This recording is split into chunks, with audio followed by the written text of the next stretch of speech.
Good morning বন্ধুরা, তোমরা সকলে কেমন আছো? আশা করি তোমরা সকলেই খুব ভালো আছো আর আমিও ভীষণ ভালো আছি। তো মধুরাজু ব্লগে তোমাদের আরও একবার ওয়েলকাম আমার নতুন ভিডিওতে। তো আজ সকাল সকাল কাজকর্ম কমপ্লিট করে নিলাম এবং তারপর টিফিন সেরে নিলাম। এবং আজকে দুপুরের মেনুতে ছিল পুঁই শাকের চচ্চড়ি এবং লোটে মাছের ঝাল। তো আমাদের গাছের পুঁই শাক অনেক দিন ধরেই কাটবো করছি, কিন্তু খাওয়া আর হচ্ছে না। তাই আজকে ভাবলাম করেই ফেলি। সেই জন্য আমি আর আমার বর মিলে কাটতে শুরু করলাম। তো নিজেদের গাছে শাকসবজি খেতে কিন্তু বেশ ভালোই লাগে। এরপর আমরা পুঁই শাকগুলো কেটে নিলাম। কেটে নিয়ে ঘরে এসে সাইজ করে কেটে ধুয়ে রান্না শুরু করলাম।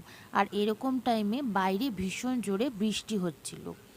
সেই জন্য আমার বৃষ্টি হলে কাজের ভীষণ তাড়া পড়ে যায়। তাই লোটে মাছগুলো ওকে বললাম কেটে দিতে, এবং তারপর আমি অন্যান্য কাজকর্ম সেরে রান্না শুরু করলাম।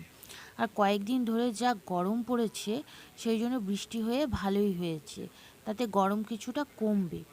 কিন্তু আমার আবার গরম বিশেষ একটা বৃষ্টি বিশেষ একটা ভালো লাগে না সব সময়ের জন্য, কারণ মনে হয় যে 2-3 ঘন্টা বৃষ্টি হয়ে কমে গেল ঠিক আছে, কিন্তু সকাল থেকে রাত পর্যন্ত সারাটা দিন বৃষ্টি হলে যেমন কাজকর্মের অসুবিধা হয়, তেমনি কিন্তু ঘর থেকেও বেরোনো যায় না।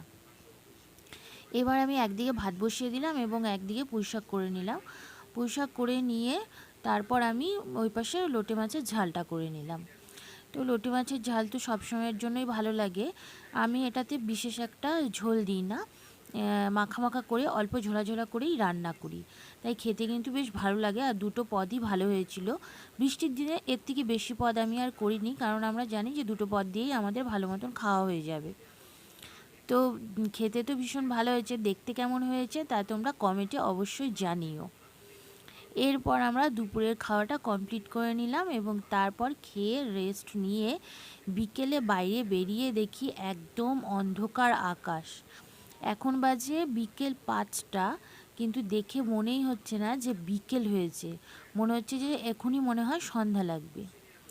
তো আজ ভিডিওটি এখানেই শেষ করছি। দেখা হবে আবার নেক্সট ব্লগে। ততক্ষণ তোমরা খুব ভালো থেকো ও সুস্থ থেকো।